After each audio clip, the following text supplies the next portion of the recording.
I'm John Harwood with the New York Times and CNBC. The polls in Pennsylvania don't close for another couple of hours. We're here in the Park Hyatt Hotel where Hillary Clinton, behind me, hopes to be having a victory party later tonight. It's only the news media so far. Her supporters haven't arrived yet.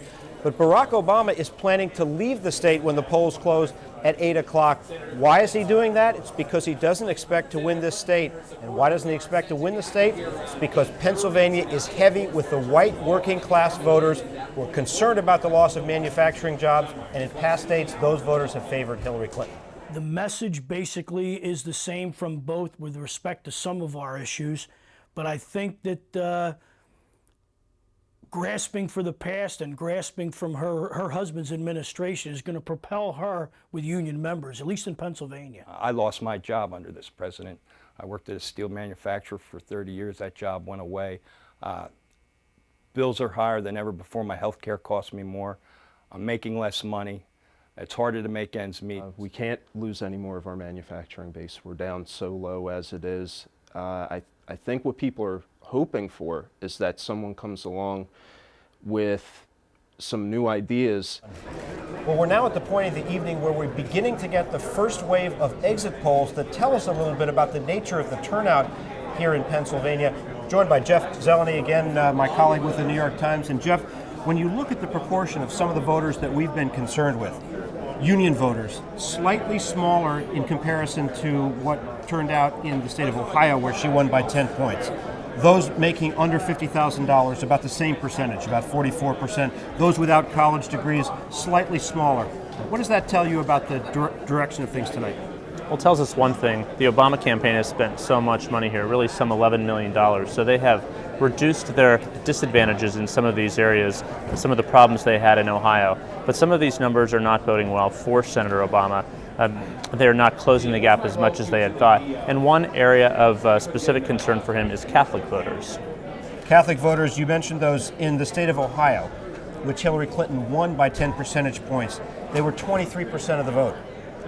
Here in the state of Pennsylvania, in the first wave of exits, and we'll see if it holds up later on, it looks like Catholics are 36% of the vote. That can't be good for Barack Obama. It can't be good for Senator Obama, especially if they vote in the same way that they did in Ohio. And of course, they were reaching out to Catholic voters and others all throughout the weekend in masses and services. They could blunt some of their disadvantage with that advertising campaign. Exactly, and on the ground campaign, et cetera. So they were hoping that their money advantage here could erode some of their shortcomings in Ohio. We'll find out if it did. A couple of other key numbers. It looks like women, close to 60% of the vote, as in the state of Ohio, where again, Hillary Clinton won by 10 points.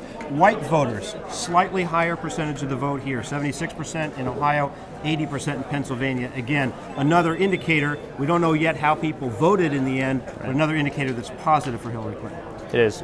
The white voters have always been a problem for Senator Obama. He performs very well among African American voters. In fact, all afternoon I thought it was interesting. He was on drive time radio, primarily targeting African American demographics and stations. So they're trying to drive that vote up, but they are concerned about their disproportionate advantage among white voters. Now, one other demographic indicator we've been talking about today is the age factor. In the state of Ohio, voters under 30 were 16% of the vote. Voters over 60 were 23%, slightly more. Look at these numbers, though, here in the state of Pennsylvania in this first wave of exit polls. Those under 30, only 10% of the vote. Those over 60, 38% of the vote.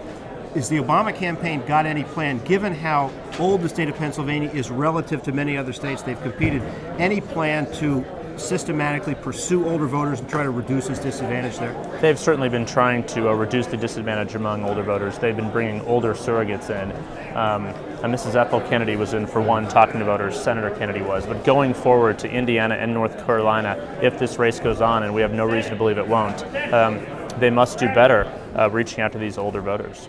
So if the race continues, if Hillary Clinton in fact does have a victory party tonight, then we would likely go on to North Carolina and Indiana? Senator Obama tried to sort of clarify some of the expectation setting this afternoon. He says if Senator Clinton wins over 50%, a win is a win. He said this contest will go on, so he will not be calling on her to get out of this race at all. They're making plans to go to Indiana. That's where he'll end up tonight.